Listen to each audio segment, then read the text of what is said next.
وینس لیکس په نارینه‌و کې د بانجپن ډېر وجوهات کېدای شي، خو چېرته تاسو سوچ کړی دی چې په پاکستان کې د مردانه بانجپن هماغه جدید علاج کیږي کوم چې د امریکې په ډېر اعلی هسپتالونو کې کیږي؟ جی بالکل همداسې روان دي. د الله تعالی رحمت دی چې په پاکستان کې هم د مردانه بانجپن کامیاب علاج د ډاکټر امتیاز احمد په نگرانۍ کې کیږي، ځکه چې د امریکې په ډېر نوموړو هسپتالونو کې پروفیسر ډاکټر امتیاز احمد باقاعدګۍ سره دا علاج کوي. پروفیسر ډاکټر امتیاز احمد باقاعدګۍ سره پاکستان ته تشریف وروړي او د مردانه بانجپن یعنی د واده شوو نارینه‌و د یو معمولي شانتي علاج د نه کېدو د وجې نه د هغوی اولاد نه کېږي. ډاکټر امتیاز احمد ډېر په کامیابۍ سره د هغوی علاج کوي او په معاشره کې د دې علاج ډېر په تیزۍ سره شعور او آګاهي روانه ده.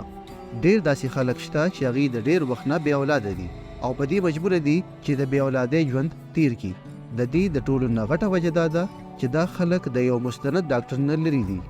خاص کر هغه نارینه کم ته چې د بې اولادۍ د اصل وجې اړو پته نشته دی. د نن سبا مصروفه دور کې چې کله انسان ستړي شي او هغه خپلې کور والا سره وخت تیر کړي نو د هغه ټول ستړیوالی لرې شي او که په داسې کې د دوی ذاتي وخت یادګار پاتې نشي د دواړو دپاره بې سکوني جوړه شي او دغسې دوی بې اولاده هم پاتې شي.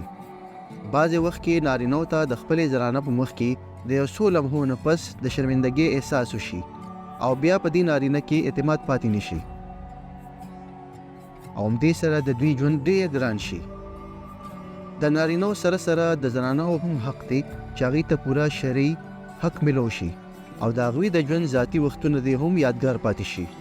خو داسې زنانه چې د چا ماشومان ونه شي نو هغوی ته د خاندان او د معاشرې د اړخ نه ډېر پیغورونه ورکولی کېږي او ورته ویلی شي چې ستاسو نارینه کمزوري دی او بعضې وخت کې په هغوی باندې د نامردۍ نوم هم ولګي. پروفیسر ډاکټر امتیاز احمد د یو څو لسیزو نه په امریکا کې ژوند کوي او الحمدلله په خپل ریسرچ او ډیولپمنټ سره د امریکې په ډېرو نوموړو کلینکس کې پریکټس کوي او یو ډېر خوشحاله ژوند تیروي. د تیرو 100 کلونو نه په پاکستان کې د طلاق واقعیت زیاتېدو ته چې کله ډاکټر امتیاز احمد وکتل نو هغوی ته دا وجه ښکاره شوه چې په زنانو او په نارینه‌و کې د ټولو نه غټه مسله د بانجپن ده. د ډاکټر امتیاز احمد مطابق په نارینه‌و کې بعضې داسې بیماریانې دي چې هغوی ته په میډیکل ساینس کې وینس لیکس نوم ورکولی کېږي،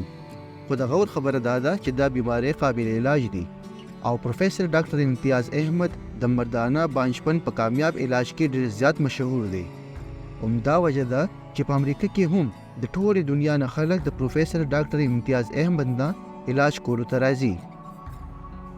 د وینس لیکس باره کې پروفیسر ډاکټر امتیاز احمد داسې وایي چې د نارینه‌و په خاص اعضا کې وینه جمع کیږي، لکه څنګه چې په پوکڼۍ کې هوا جمع کیږي. کمې پورې چې هوا په پوکڼۍ کې دننه وي نو پوکڼۍ همدغه شانتي پړسېدلې وي او د دې مثال مطابق د مختلفو نارینه‌و دورانیه مختلفه وي.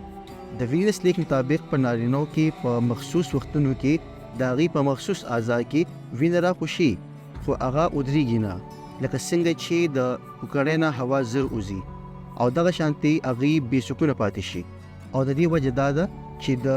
وینې ودرولو والا کمې نالیانې چې وي هغه وچې شي. د دې د وجې نه چې کله وینه مخصوص اعضا ته راشي نو هغه واپس جسم اړخ ته روانه شي او د دې وجې نه په مخصوص اعضا کې سختي ډېره زر په نرمۍ کې بدله شي او هغه څه ممکنه نه وي په کوم باندې چې انسان ته سکون ملاویږي او دغسې د هغوی ژوند ویرانه شي. خو دا ټول هر څه قابل علاج دي او د دې دپاره لومبي قدم پروفیسر ډاکټر امتیاز احمد سره رابطه کول دي. کله چې پروفیسر ډاکټر امتیاز احمد په داسې مشکلاتو کې راګیر نارینه‌و سره ملو شي نو هغوی ورته مشوره ورکوي چې خپل پینایل الټراساونډ وکړي. پینایل الټراساونډ سره د وینس لیکس مکمل تشخیص وشي او پته ولګي چې د وینس لیک په صورت کې په مخصوص اعضا کې کومې نالیانې داسې دي چې هلته کې وینه نه ودرېږي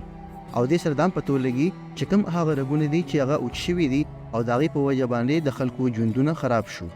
خو د خوشحالۍ خبره دا ده چې دا قابل علاج دی او د دې لپاره لومبي قدم پروفیسر ډاکټر امتیاز احمد سره رابطه کول دي. د تشخیص په صورت کې د هغه نالو پته ولګي د کوم نه چې لیکیج روان وي. د وینس لیک په صورت کې په مخصوص مقام کې د نالو لیکیج کیږي او د دې د وجې نه فینایل الټراساونډ واحد یو داسې ذریعه ده چې د داسې رګونو پته ولګولی شي د کوم د وجې نه چې دا لیکیج کیږي. د ژوند د تېرېدو سره شوګر او د دې نه علاوه نور داسې وجوهات کیدای شي چې هغه د وینې په نالو کې د لیکیج وجه جوړه شي. الحمدلله د ډاکټر امتیاز احمد نه د وینس لیک علاج کولو والا په 24 غنټې کې دنده کور ته واپس لاړ شي. دا د دنیا د ټولو نه هغه جدید ترین علاج دی کوم چې پروفیسر ډاکټر امتیاز احمد په امریکا کې هم کوي او پروفیسر ډاکټر امتیاز احمد هوبهو مقه علاج د پاکستان په جدید ترین کلینکس کې د جیوګرافي په ذریعہ د دې علاج کوي او د الله پر رحمت سره پروفیسر ډاکټر امتیاز احمد ته دا اعزاز هم حاصل دی چې د دې علاج پیژنګلو په پاکستان کې صرف عمومي کړی ده. دا علاج د پاکستان په یو مخصوصه هسپتالونو کې ممکن دی خو د دې علاج لپاره په انټرنیشنل لیول باندې د ډاکټرز کمیونټي نه د اجازه ضرورت وي او دا اجازه د دنیا د یو څو ډاکټرانو سره دی چې په هغې کې د پروفیسر ډاکټر امتیاز احمد صاحب نوم هم شامل دی او الحمدلله همدا وجه ده چې د ډاکټر امتیاز احمد په لاس کړي شوي ټول علاجونه 100% کامیاب دي. که ستاسو په ذاتي کورني معاملات کې پریشانې وي او ټول علامات د وینس لیک والا وي نو زر کوئ او په دې کامیاب علاج کې ناوخته کوئ ما او پروفیسر ډاکټر امتیاز احمد سره زر تر زره رابطه وکړئ. پروفیسر ډاکټر امتیاز احمد د ډیرو نارینه‌و د بانجپن د وینس لیک کامیاب علاج کړی دی او الحمدلله په ټوله دنیا کې ډېر زیات مشهور دی. پروفیسر ډاکټر امتیاز احمد په پاکستان کې د دې کامیاب علاج لپاره په 2 صوبو کې د یو 2 ډیرو خو هسپتالونو انتخاب کړی دی چې په هغې کې یو په لاهور ښار کې حمید لطیف هسپتال او بل په کراچۍ کې OMI هسپتال دی. که تاسو یا ستاسو څوک عزیز د وینس لیک نه متاثره وي او د بانجپن سره مخ وي نو د پروفیسر ډاکټر امتیاز احمد نه زر تر زر خپل چیک اپ وکړئ ځکه چې د پروفیسر ډاکټر امتیاز احمد سره رابطې کولو والا چیرې هم ناکام شوي نه دي. د پروفیسر ډاکټر امتیاز احمد نه د علاج کولو لپاره تاسو خپل ریپورټس په واتس اپ نمبر 0330296300 عمره لیږلی شي او هغې سره په فون نمبر 03312597 322 باندې رابطه هم کولی شي.